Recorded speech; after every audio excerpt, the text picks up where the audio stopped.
And as we are gathered, Lord, we pray that you will sit on your throne of power and preside over this activity. We commit our hearts to you, that our minds also, Lord, may be focused on you. And we bring every thought captive to the name of Jesus Christ. And we reject and rebuke all work and all presence of evil in our midst. And we ask you, Holy Spirit, lead us unto greater godliness. Give us eyes that see and ears that hear. And make our hearts as fertile grounds for the words that may be planted, may take roots, and grow and blossom into flowers and fruits. Father, we are your people. We recognize no other God. And so we ask you, preside over us, lead us, teach us, and may we not only increase in knowledge, may we not only increase in understanding, but indeed, O Lord, as we depart from this place later on, may we have been touched by you, so that we may be more and more like your Son, Jesus. Lead us. We praise you and thank you, and we pray in Jesus' mighty name. Amen. The three persons in the marital configuration are all very interesting. Tatluhan dapat sa love affair. Parang may nakakunot na, bakit naman trilogy agad? Dapat kaming dalawa lang. Meron pong tatlong karakter dapat sa pagsasama na mag-asawa para ito magtagal. At hindi lang magtagal, ito ay maging maganda, makulay, o bulaklak. Unang-una, of course, not necessarily in order of importance, is man. The man, the male part of the marriage. In Genesis 2:18 in the Bible, the Lord God said, "It is not good for a man to be alone. So I will make a helper suitable for him." So the first person in this whole partnership is man. And of course, the second person is the woman. That's why in the first marriage that the Lord himself authored in Genesis 2:22, then the Lord God made a woman from the rib that he had taken out of the man, and he brought her to the man. So dalawa na. And you would think kompleto na yung marriage. Meron pa po. The more important part of this partnership is God himself. Marami kong mga marriages ngayon nagkakagulo kasi yung babae lang at lalaki, hindi nila naisasali ang Diyos. Pag gumagawa ng mga desisyon, sila lang nagde-decide. O yung babae lang, o yung lalaki lang, hindi kasali ang Diyos. O kaya lumalabas sila sa mga kautusan ng Diyos, kaya nagkakagulo. If we're going to review all miseries of husbands and wives, mostly they come from leaving God out. Except if they were very godly but going through trial, which is another story. So ang Diyos is the third person in marriage. Dahil unang-una, siya ay creator. There could have been no marriage without creators, without the creator himself. So Genesis 1:27, so God created man in his own image. In the image of God, he created him. Male and female, he created them. As creator, God is the author and sustainer of the union and the marriage of man and woman. So Matthew 19:6 in the New Testament, it says here about people who are married, so they are no longer two, but one. Therefore, what God has joined together, let man not separate. So ang Diyos pala ang nagtatali ng kasal ng matrimonyo. Ang Diyos mismo, wala nang iba. And God, because He is authority and above all authority, sometimes can be represented by legal personages or by religious leaders. And these are the ones who complete the signing of the documents. So a man, a woman, and a religious leader or a legal civic government personage representing the economy, the power, the system, the government of God. So, man, as we see here, was made in God's image. Ang ganda-ganda po ng sequence ng thought. Pagka pinag-aralan natin mabuti yung Genesis, God created man in His own image. And then He says, male and female, He created them. So man is part of God's image. Woman is another part of God's image. But man and woman together in matrimony gives you an image of God's unity and completeness. In other words, sabi nila, a man doesn't find completion until he finds his missing rib. It may be very poetic and up to a great extent it can be true, but of course it's not absolute. However, what we're saying is, man was made for woman and woman for man. To the point, sabi nila, magkaiba yung lalaki daw, mostly, umaandar intellect, kung women, intuition. Kahit magkatabi sa upuan yung babae at lalaki, magkatugma. Di po ba? Yung mga lalaki, may maliliit ang hips, babae mas malaki. Yung lalaki naman, laki-laki na shoulder. Ang babae naman, maliit ang mga shoulder. Subukan yung pagtabi ng dalawang babae, siksikan masyado. O dalawang lalaki, for that matter, hindi mo malaman kung saan dadalhin yung balikat mo. Kahit sa ganung configuration, talagang alam natin, they were made one for each other. And it is in the partnership of man and woman, in the context of marriage, that humanity finds completion. To To the point that literally man is one half and woman is one half, and only when they join together is another person born. Thus, they become one. One in spirit and also genetically one, because the other one is only one half. What else is the direct participation of God in marriage? The head of the household or partnership in marriage, let's look at that. The woman submits to the man. Yan ang utos ng Diyos. Alam ko maraming Pilipina nahihirapan sumunod sa utos na yan ng Diyos.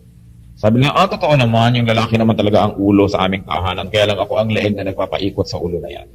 But the point is, sabi sa Ephesians 5:22, wives, submit to your husbands as to the Lord. Pag may ikinakasal, nakikita natin, isa po sa mga paboritong mga symbols, belo. Pag binelohan na, sabi ng mga kamag-anak ng lalaki, naku, nabalabala na ng belo ng babae ang atin, talo na tayo. But the truth is, the profound symbolism of the veil is, the woman's head is covered, and though they are united, dahil bumabalabal yung belo sa shoulder ng lalaki, isang ulo lang ang nakalabas, yung ulo ng lalaki. Because in marriage, isa lang ang leader. There's only one head, and that's the man. The woman, by covering her head, is saying, hindi ako ang ulo, hindi ako ang pangulo, hindi ako ang leader ng partnership na ito, kundi yung lalaki, kasi yung ulo niya yung nakalabas. So, the man is the head of the wife. It's very, very clear that the woman is to submit to the husband, and the husband is the head of the wife. Ephesians 5:23, for the husband is the head of the wife. And Ephesians 5:28, in the same way, husbands ought to love their wives as their own bodies. Hindi naman dapat ma-insecure ang mga babae na yung lalaki ang pinuno. Kung ang lalaki susunod din sa utos ng Diyos, sabi, mahalin mo ang iyong asawa. At ang pagmamahal mo sa iyong asawa ay tulad ng pagmamahal mo sa iyong sariling katawan. Pero hindi tumitigil doon yung economy, hindi tumitigil doon yung chain of command. If the woman is submitted to the man ought to submit himself to Christ. Because Christ is the head of every man, even as Christ is the head of the church. Because God is part of the marriage, therefore it is permanent. It is permanent. Why is it permanent? Nakikita po natin, meron tayong tatlong signatories aside from the ninongs and ninangs. Meron tayong signatory, yung lalaki, yung babae, at saka yung pare, o yung pastor, o yung imam, whoever, o ang huwes, representing God's governance. And so it is crucial. It is very, very crucial that there will be three parties. And bakit permanent? Kung minsan, nagbago na yung isip ng lalaki, ayaw na doon sa babae. Kung minsan, nagbago na rin yung isip ng babae, ayaw na rin niya sa lalaki. Kung minsan, pareho sila nagkasundong, ayaw na nila sa isa't isa. Pero, kasali ang Diyos sa usapan. Bakit nung kasali ang Diyos sa usapan, ngayon maghihiwalay, pwera ng Diyos. At bahala na sila sa isa't isa. Kaya ang importante dito, makita natin na ang Diyos kasali sa usapan. And you know what? God doesn't change. God is the same yesterday, today, and tomorrow. Yung desisyon niya kahapon, 5 years ago, 10 years ago, na sumali sa kasalan, desisyon pa rin niya ngayon, at desisyon niya yon hanggang matapos ang buhay ng babae at ng lalaki na yon. That's why marriage is permanent. And people that are not committed to permanence are the people who easily break apart and break up. Yung bang konting-konting dahilan naghihiwalay. Kasi sa simula pa lang, pinaghahandaan na yung paghihiwalay. Paano mo maiko-commit yung best mo, maibibigay yung best, kung sa umpisa lang, may reserva ka na. Walang masyadong submission, meron ng prenuptial arrangements. Yun naman mga kamag-anak ng mga sulusol, sabihin, pagtayo, tapakan mo. Paglabas yun sa simbahan, iyon mo yung paa mo lumabas. Para ikaw ang bida, siya ang talo, para ikaw ang dominant. Yun hindi godly na mga advice. Dapat ang ina-advise natin, surrender to each other because in love, both of you are captives of each other. Nobody should really win. Pero ang tinuturo na iba, ikaw manalo. Yung kabilang partido, yun din ituturo. So all throughout life, there's an adversarial relationship between husband and wife. Nagiging contest. And when it turns to be a contest, people become very, very selfish. Siyempre, contest na yun eh. Kaya dapat po natin isipin that marriage is permanent. And marriage is not a contract. Because God is there, marriage is not a contract. Nakalagay sa papel, marriage contract. Dapat palitan yon. Marriage is not a contract. It is a covenant. Ano ba yung contract? Sa contract, dalawang partido. Gawin mo yung parte mo, gagawin ko yung part ko. Pag hindi mo ginawa yung part mo, pwede ko na hindi gawin ang part ko. So, hindi ka naman nag-e-entrega, so hindi na ako magpatitimbla ng kape mo. Hindi ka naman nice, so hindi na rin ako nice. Hindi ka naman mabait, so hindi na rin ako mabait. Pero, contract yun eh. Parang supplier. Hindi ka naman nag-supply, hindi ako magbabayad. Ang usapan natin ay ang idadalhin mo mga produkto, dilaw, dinalo mo blue. Pwede na ako hindi magbayad kasi hindi mo sinunod ang kasunduan. But marriage will be cheapened if we will equate marriage with a contract. A marriage is a covenant. And what is a covenant? I am committed to you for life, whether or not you do your part. Kasi kung yung commitment ko sa'yo is only dependent on your commitment, paano na kung nagtaksil ka, di magtataksil na rin ako? It's only a matter of sino yung nauna. Paano kung nagkulang ka? Pwede na rin ako magkulang. So, nagalit ka sa akin, pwede na rin ako magalit. Iniwan mo ako, iiwan na rin kita. Ano mangyayari? Pero yung covenant po, kasi ang relation ni Lord ka sa church, katulad ng relation niya sa atin, hindi naman contract eh, covenant. Nung bang iniiwan niyo ang Diyos, iniiwan kayo. Pag ba hindi tayo faithful sa Diyos, hindi yan siya faithful. Pag ba kinakalimutan natin ng Diyos, kinakalimutan na niya tayo? No. Because God is a covenant with us through Abraham. So kahit nagkukulang tayo, hindi siya nagkukulang. Kahit nakakalimot tayo, hindi siya nakakalimot. At yung relasyon ni Lord sa church, yun ang pattern ng relasyon ng mag-asawa sa isa't isa. Kaya sinasabi sa husband, love your wife even as Christ loved the church. Therefore, hindi tayo dapat masyadong serious about this relationship becoming a contract. Katulad sa ibang bansa na may divorce. Ay naku, humihilik pala to ng malakas, divorce. Hindi pala to mabango pagka ganito, divorce. May ganito pala siyang habit, divorce. Kasi ang iniisip, how I can use you as a tool to please me. Not how I can keep my commitment, which was made not only to you, but also to God, who is a part of this partnership. Dapat mo nating tandaan, ang mag-asawa man magkasundong maghiwalay, magbago man ang isip nila, magbago man ang pag-ibig nila, ang Diyos hindi nagbabago. At kasali siya sa usapan. Kaya hindi siya dapat ipuwera pag nagkakagulo. Sa katunayan, kaya siguro nagkakagulo, dahil ipinwera siya. Kung hindi siya masyadong isinasama. So, marriage is not a contract but a covenant. Therefore, consult with God. When you make decisions, consult with God. God is an active part of the marriage. Now, what are the sublime goals of marriage? Marami naman mga goals. Pero may malalim, may mababaw. Ang pag-usapan po natin yung malalalim sa dahilan ng pag-asawa, yung goals of this partnership between man and woman. Of course, it's for happiness. It's for help. Sabi, I will make a helper fit for him. In much the same way, man is the helper of the woman. Hindi naman yung babae lang ang helper. Kuminsan, ang hirap-hirap for this marriage to work dahil hindi fair. Nung araw na ang mga lalaki lang na nagtatrabaho sa labas ng bahay, ang mga babae nasa bahay full-time, although hindi sasabihin dapat na walang trabaho. Ano, hindi ba trabaho yung maging tubero sa bahay, maging nurse, maging janitress, maging cook, maging lahat-lahat? Sasabihin ko sa iba, wala naman akong trabaho. Akala nyo sa ginagawa nyo araw-araw sa bahay, hindi trabaho. Yan ang trabaho, walang sweldo. Pero may trabaho. Pero dapat yung mas maging tender na yung mga men with the women, hindi katulad ng mga nauna natin generation na parang mga si Julius Caesar, ang mga asawa. Kung minsan pareho naman kayong working, pareho kayong nasa labas ng bahay, hirap na hirap. Pag uwi, ang babae pa ang dadaan sa supermarket o sa talipapa, wherever, siya pa ang magluluto. Habang naku, siyempre, nanonood naman ng TV, nagpapahinga naman si lalaki. At pag dulog, hain naman itong babae. Pagtas, tayo na naman ulit ang lalaki at manonood na naman ng TV habang ang babae ligpit ng ligpit. At kung walang mga katulong, nagbababad ng labada o namamlansya ng isusuot bukas, siyempre, nakahiga na si Mister. Uy, halika na, nagyayaya na naman. So, hindi naman tapos yung babae. Ang sabi ng Panginoon sa lalaki, love your wife as you love your own body. Napakahalaga. Mabuti kung full-time housewife. Kung minsan, hindi na uso ngayon yun eh. Because of the needs ng pamilya, parehong merong trabaho. Therefore, dapat nagtutulong. Hindi nababawasan ang pagkamacho kung naghuhugas ng plato. Hindi nababawasan ang pagkalalaki kung nag-aalaga ng bata. Noong mga tribal times na yung mga babae mag-aalaga ng bata dahil yung lalaki may hawak na si bat dahil baka sila sugurin ng kabilang tribo, yun, huwag kang mag-alaga ng bata pero hindi mo na kailangan manibak. Pwede na. Kaya napakahalaga po yung ganun yung nag-evolve na definition natin ng relationship. Actually, hindi naman kailangan mag-evolve eh. Balikan nyo lang yung tinasabi sa Bible. Kaya lang napakalayo natin kumisan sa sinasabi ng salita ng Diyos. Kumisan tayo napaka-relihiyoso pero malayo tayo sa salita ng Diyos. Religiosity and spirituality are seldom the same. And it's very important to go back to the basics of what the Bible teaches us. So that's a sublime goal, to be happy. And another sublime goal of the partnership is, of course, procreation, raising up a family. To populate the earth, not with just earthlings, to populate the earth with worshipers. Bakit ba nilikha ng Diyos ang tao? Para siya worshipin. So dapat, habang pinaparami ang tao sa planeta, dumadami ang worshiper. Therefore, it becomes a divine obligation of man and woman, husband and wife, not only to raise up children, not only to raise up intelligent children, but to raise up godly worshipers. It's important. If you don't win for Christ, the youth, early on, they can become your enemies tomorrow. And the gravest enemy can come from your very own household. That's why we've got to go back to the very basics of what God's Word teaches us. What about man and woman with God? Kanina kasi man and woman lang eh. Ano ba yung goal nila together? Now, man and woman on one part and with God. Ano ba yung goal? The goal of marriage is worship.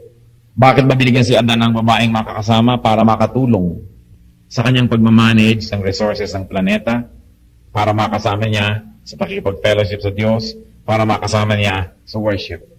It's very crucial. What else? Man, woman, with God. The higher goal of marriage is righteousness and holiness. Bakit? Sabi ni Paul, si Paul kasi single eh. Sabi niya, well, yung mga gusto sa inyo mag-serve kay Lord nang wala ng mga iba pang aalalahanin, I suggest you stay single. But, sabi niya, if you are aflame with passion to the point that you will commit sin, marry. Ibinigay yung institution of marriage para yung ating very legitimate physical needs and physical desires may be met. Wala nang excuse ang isang taong may asawa na humanap pa ng physical pleasures outside of the marriage, kaya nga siya binigyan na ng asawa. It's already a perversion of God's design when any part of this partnership begins to look for physical fulfillment outside of marriage. Sa Leviticus 11:44, sabi ng Panginoon, I am the Lord your God, consecrate yourselves and be holy, because I am holy. So isa yan, higher goal, worship, righteousness, holiness, and also fellowship. Fellowship with God. Man and woman together, fellowshipping with God. Hindi yung woman lang ang fellowshipping with God. Dito sa ating bansa, mayroong kakatuwang hang-up ang maraming kalalakihan na ang relihiyon pambabae. Kaya magpupunta sa church ang buong pamilya, pagka masermon na labasan ng lalaki, maninigarilyo sa labas. Merong mga padasal-padasal ng mga pamilya, pag magdadasalan na, maglalabasan na yung mga lalaki, ang matitira yung mga babae at bata. Parang ibinibigay natin yung spiritual leadership sa family sa babae. Hindi yun ang utos ng Diyos. Ang inutusan ng Diyos sa maging spiritual leader ng pamilya, yung lalaki. Society is in disarray because men and women are abandoning their God-given duties and positions. So, man and woman together should fellowship with God through prayer, through devotion, through service. One of the deepest ways to fellowship with God is to do His work side by side with Him. Kung minsan iniisip natin, paano ba ako makikipag-fellowship sa Diyos? Paano ba kayo makikipag-ulayaw sa Diyos? Naroon ang magdasal, naroon ang manahimik, naroon ang kumanta. Lahat yan maganda. Pero wala pong mas malalim na paraan ang pakipag-fellowship sa Diyos kesa gawin mo yung trabaho ng Diyos. To seek and to save the lost. Para yung mga ibang working mothers, hindi sila naiintindihan ng mga anak nila. So sometimes, dinadala nila yung anak nila sa office o sa workplace. Because once they get to the workplace, the children begin to understand what their mothers do outside the house. And because of that, they have familiarity with what she does, mas naiintindihan nila. Lalo naman kung yung ginagawa ng isang tao, gagawin din natin. That's why social scientists, sociologists, social workers have their what they call immersion. Nakikisama sila sa mga taga-baryo o fishermen o taga-squatters o whatever para yung lifestyle on maintindihan nila because they work side by side with them. Gusto nating maintindihan ng Diyos, gusto natin siyang makilala ng mas malalim, sumama tayo sa kanyang trabaho. Maglingkod tayo sa kanya ng tapat. Sumama tayo sa kanyang ministrations and we will fellowship with Him in a deeper way. Not all religious services are godly services. Kaya kailangan pinaghihiwalay po natin yung religion from spirituality. Yung iba naman habit na lang. Yung iba na lang nakasanayan. Yung iba aattend ng religious services para lang umattend ng graduation o laureate o whatever. Nandun lang sila dahil sanay nang nandun. Pero pag uwi, tanungin mo, anong natutunan mo? Ewan. Tungkol sa Diyos. Walang masabi. Paano lumilipad ang isip habang nasa loob? Kaya napakahalaga po that we not only become religious, but we really become spiritual. That we should know God, that we should know the Bible more. Ignorance of the Bible is ignorance of God. Because what we ought to know about God is revealed in His holy word. And then, ultimately, what is the final goal of this partnership between man and woman, and then between these two and God? Eternal life with Christ. Yung pag-aasawa is a sample of completeness. Di po ba kulang nga yung lalaki, kulang yung babae, so the Lord deemed that they should be together in marriage para maranasan naman nila, sample pa lang, parang patikim, yung ibig sabihin na maging complete.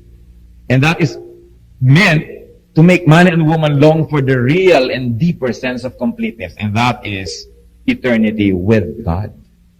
Kung nasasarapan kayo na may kasama kayong asawa, dapat yun lalong maging dahilan para tayo maghangad na makasama natin ang Diyos. Kasi yung kapwa mo lang tao na may pagkakamali, may pagkukulang, masarap kasama. Yun is meant to tell us what we're missing, na lalo naman ang Diyos. Kaya yung pagsasama ng mag-asawa is meant to prepare them for eternal life. Eternity is very important. At pagka ang pareho ang mag-asawa may eternal life, they know that they are under the grace of God through the Lordship and Saviorship of Jesus. They know, kahit mamatay yung isa, mauna yung isa, medyo masakit, but you are not hopeless. Dahil alam nyo, makikita kayo muli. At sa pagkikitang muli na yon, ano ang mangyayari? Hindi lang siya ang makikita mo, all the saints and God Himself. Marami pong mga tao pag nawala ng asawa, talaga namang parang pinagtakloban ng langit at lupa. Parang nawala na ang lahat-lahat. Yung iba nagagalit pa sa Diyos, nagtatampo sa Diyos. Samantala, ang dapat natin gawin, kung sakaling nawala yan, magpasalamat tayo kahit sandali nakahiram tayo sa Diyos. Ganon din, kahit anak, nawala ang ating anak, dapat tayo magpasalamat. Salamat po nakahiram ako. Dahil hindi naman kayo ipinanganak na may kasamang asawa. Hindi naman kayo ipinanganak na may kasamang anak. We brought nothing into the world. That's what the Bible says. And we will bring nothing out of the world. So whatever we enjoy is only borrowed from God. Hiram. Yung mahatagal na pinahiram, sa halip na magpasalamat nung binawi ang pinahiram, nagalit at nagtampo pa. Kaya dapat po iniisip natin yun. Kung nagkakaroon ako ng very special joy and sense of completeness dahil may asawa ko, ano pa kung si Kristo ang aking kasama? Ano pa kung si Kristo ang aking kaulayaw? Sabi sa John 3:36, whoever believes in the Son has eternal life, but whoever rejects the Son will not see life, but the wrath of God remains in him. Napakahalaga po sa marriage, hindi lang yung ang goal natin, magkabahay, magkalupa, magkaroon ng kotse, makapagpatapos ng mga anak. All those are nice goals. But remember, no matter what you do, life will end. Life on earth will end. Kung nung araw nag-aaral kayo, pinaghandaan nyo ang magiging kurso nyo, nag-invest kayo ng panahon sa pag-aaral, pagkatapos pinaghandaan nyo rin ang pag-aasawa, yung iba nag-save, talagang gumawa nito at gumawa niyan para maging handa, di lalo naman dapat natin paghandaan yung walang katapusang eternity. Kung saan hindi lang tao ang ating makakaulayaw, kundi ang Diyos mismo. But let us not delude ourselves. Dalawa naman ang destination, heaven and hell. Hindi ko may namatay, ay kasama na siya ng Diyos. Hindi natin pwedeng sabihin yon decisively. Kumisan alam natin pampakonsuelo lang para lang na yung mga sugat ng ating puso ay medyo maghilom. Pero alam natin na may impyerno at may langit na dapat paghandaan. One of the best things na pwedeng ipundar ng mag-asawa. Hindi bahay, hindi lupa, eternal life. Para sa kanila at para sa kanilang mga anak. Para sa lahat ng mga tao na i-influensya nila. So marriage is for man and woman, but it is also for God's glory. So glorify God in your marriage. And glorify God through your marriage. Sa Bible, meron pong mga napakagandang mga model couples like Priscilla and Aquila. They were always serving God. Wherever they would go, they host workers. Kaya sila po ang laging tinitirhan ni Paul. Sila ay masisipag, nagtutulungan, magkasama sa hanap buhay, magkasama rin sa paglilingkod sa Diyos. Hindi tayo nabubuhay para maghanap buhay. Naghahanap buhay tayo para mabuhay. Kaya dapat po, meron tayong very healthy space in our hearts for godliness and for godly service. Yung mga young people, hindi makapag-serve kay Lord kasi nag-aaral. Subukan nyo naman pagka malapit ng matapos, lalong hindi makapag-serve kasi nagtitesis. Pagka-graduate, naghahanap naman ng trabaho, hindi na niya makapag-serve. At pagkatapos, magiging busy yan, going up the corporate ladder. Tapos mag-aasawa, lalong hindi naman ngayon makakapag-serve dahil nag-uumpisa na ng pamilya. At pagka ngayon naglakihan na yung mga anak, hindi rin makapag-serve dahil eto, nag-aalaga na ng apo. Kailan pa kayo maglilingkod? Kung wala ng panahon. Binibigyan tayo ni Lord ng lakas para i-allocate. Huwag niyong ubusin ng lakas niyo sa material pursuit lang o sa social pursuit, even family pursuits. Dapat kahati ang Diyos. Lagi naman tayong may intention. Wala pa naman ako nakitang taong walang intensyong maglingkod sa Diyos. Lagi naman may intention. But you know, One good act is better than 1,000 good intentions. Whatever you good you can do, do it now, because you may never pass this way again. Today is cold cash. Tomorrow is only a promissory note. Hindi pwedeng panghawakan, hindi pwedeng ipagmalaki. Dapat maglingkod na tayo sa Diyos ngayon. There's no one more vain or bitter than a person advanced in years, possessed by regrets. Kung kailan tayo malabo na ang mata, kung kailan tayo matanda na, kung kailan sumasakit na ang mga balakang at kung ano-ano, doon pa kaya tayo lalong makapaglingkod. Kung sa panahon na masigla pa tayo, hindi tayo nakakapaglingkod ng lubos, doon pa kaya sa hindi na tayo masigla. Hindi ko po gusto naman na ipahiwatig na hindi kayo naglilingkod. Mabutit wala naman akong kaalam-alam sa inyong mga personal lives, kaya hindi ko kailangan magpreno. Dahil hindi ko naman sinasadya ang salita ng Diyos, bato-bato sa langit, ang tamaan ay buti nga. Siyempre, we listen to God's word not only to be entertained, but definitely, ang salita ng Diyos mirror. And we should see our true reflection. So that we can continue to ask God to complete the good work that He has begun in us. God is permanent. Therefore, marriage is permanent. Kung katabi niyo asawa niyo, pwede niyo bang ulitin yun? Marriage is permanent. With feelings, dapat. Hindi parang marriage is permanent, sayang. Marriage is permanent. At saka ang marriage din po, Pacquiao. Hindi pwedeng pumili. Pacquiao. Yung buong tumpok yun na yun. May malaki, may maliit, may bulok, may hindi, may maganda, may hindi maganda. Hindi pwedeng pili. Alam niyo yung mga naglalaro ng apoy kasi gusto pili. Gusto nila yung pagiging domesticated ng wife nila, pero gusto naman nila yung kung anong katangian ng wife ng kung sino. At gusto nila yung katangian ng kung sino doon. Gusto nila kunin lahat yon, kaya nagkakagulo-gulo. Walang pili, yung tumpok nyo doon lang. Yun na yun. Kaya, dalawang bagay lang naman ang kontento eh. Di po ba? To get what you want, or to get what you like, and you don't get it, to like what you got. In both cases, that will lead to contentment. Sabi sa Bible, there is great godliness in contentment. So kailangan po matuto tayo maging kontento. Count your blessings. Count your blessings. Many people are continuously looking for Miss Right without bothering to become Mr. Right. Laging parang ako ang ma-please, ako ang ma-please, ako ang ma-please. Hindi ganun yung marriage. Hindi ganun ang relasyon ng Lord sa kanyang church. At yun po yung pattern. God is permanent. Marriage is permanent. Kaya pagandahin na lang yan. Kung may mga kulang, dagdagan. At kung talagang hindi na madagdagan, tanggapin yun na yun. Kailangan, hindi na hinahanap pa sa iba. Enjoy. Do not endure marriage. And very important po sa marriage, acceptance. Mapapansin nyo siguro, hindi kayo siguro magdi-disagree, sa pagtagal ng panahon, yung akala nyo pinakasalan nyo, iba pala. Meron din pala kayong mga illusions about the person. Hindi pala siya yung totoo. So, nadidiscover niyo yung totoo, at yung totoo na yon patuloy na nagbabago. Yung totoo 5 years ago, hindi na rin totoo ngayon.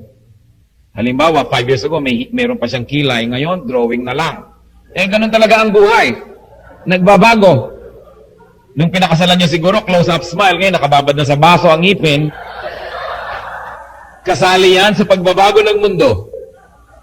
Napaka-unfair eh. Napaka-unfair ng ating concept of beauty. Para sa atin, ang maganda yung nagtatagumpay labanan ng force of gravity. But you know that as we all grow older, we give in to the forces of nature. One of them, the force of gravity.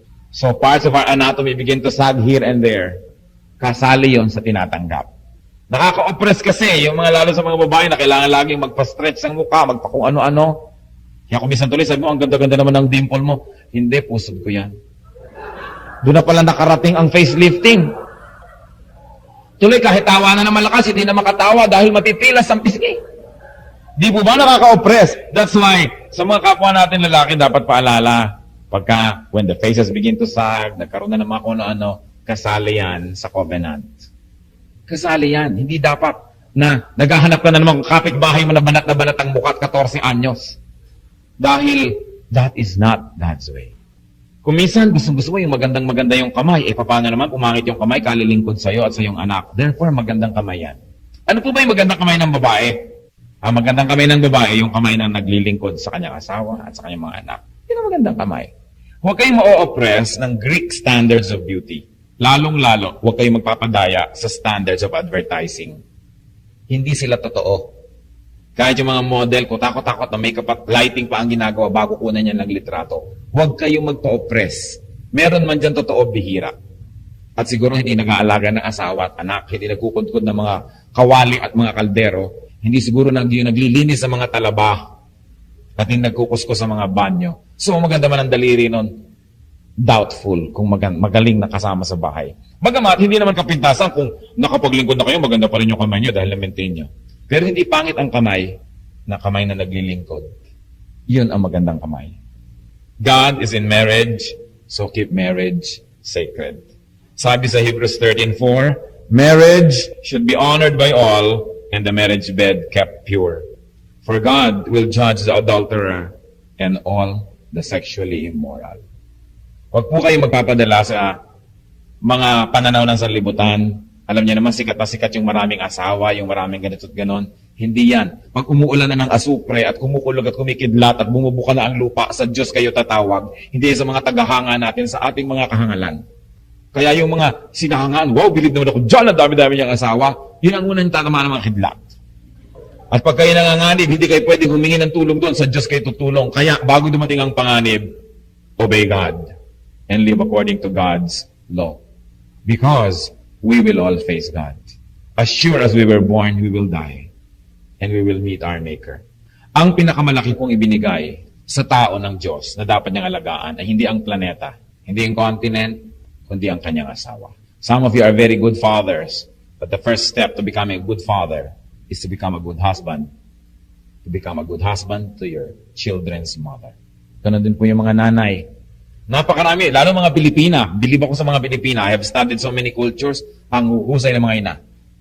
Pero kumisan sa husay na ina, nane-neglect na rin yung mga husbands.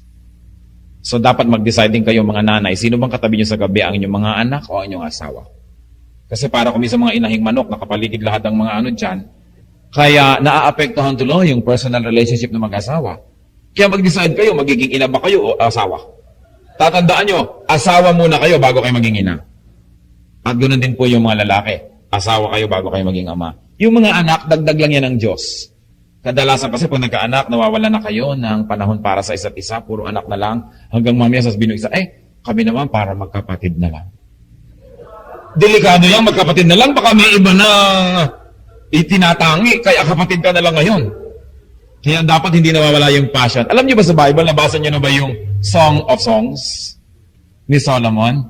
It tells you about the intimate relationship between husband and wife. Very, very intimate, very sensuous, but nothing is dishonorable in the marriage bed. Basahin niyo po yun para lalong mabuhay ang apoy at magsiklab ang inyong mga pagmamahalan sa isa't isa. Kaya kailangan ay patuloy ang ligawan. Kasi naman kumisan yung mag-asawa, kung mo asawa na, yung lalaki hindi na siya nagpapakyut. Kung ano na lang, yun na. Yung babae rin, hindi na nagpapakyut. Lagi na lang parang kinulang nakabuyang-yang. Hindi na tuloy panabigan dahil lagi na lamang nakahambalang. Kaya kailangan naman medyo praying hard to get away from minsan-minsan. Dahil yung courtship hindi dapat natatapos. You know, courtship must be lifelong. Hindi ko mo sumagot na, naging asawa nyo na, tapos na. Dahil mamaya, you don't bother anymore to look nice. Pag uwi mo sa babae, amoy paksiw. Di ba? Yung lalaki naman, gano'n ang itsura. So nawawala na kayo pareho ng gana. Kailangan, obligasyon nyo to keep each other attractive. To keep yourself attractive for your husbands. Nagtataka naman ako maraming wives, very attractive sa lansangan. Pero sa bahay nila, kung kailan nandun yung asawa at katabi ko, ano-anong putik ang nasa mukha, walang kilay, walang ngipin, iba-iba ang nakalagay na baterya sa buhok, hindi mo malapitan dahil hindi mo alam kung sasabog, mukhang dinamita. Tapos paglabas sa kalsada, ang ganda-ganda. You've got to decide kung kanino kayo magpapaganda, kung sa asawa nyo o yung mga tao sa lansangan. It's very important. It's very crucial. Bakit? The physical aspect of marriage is part of the spiritual aspect. Because God, in His infinite wisdom, created us as body, soul, and spirit. Kasali lahat yon.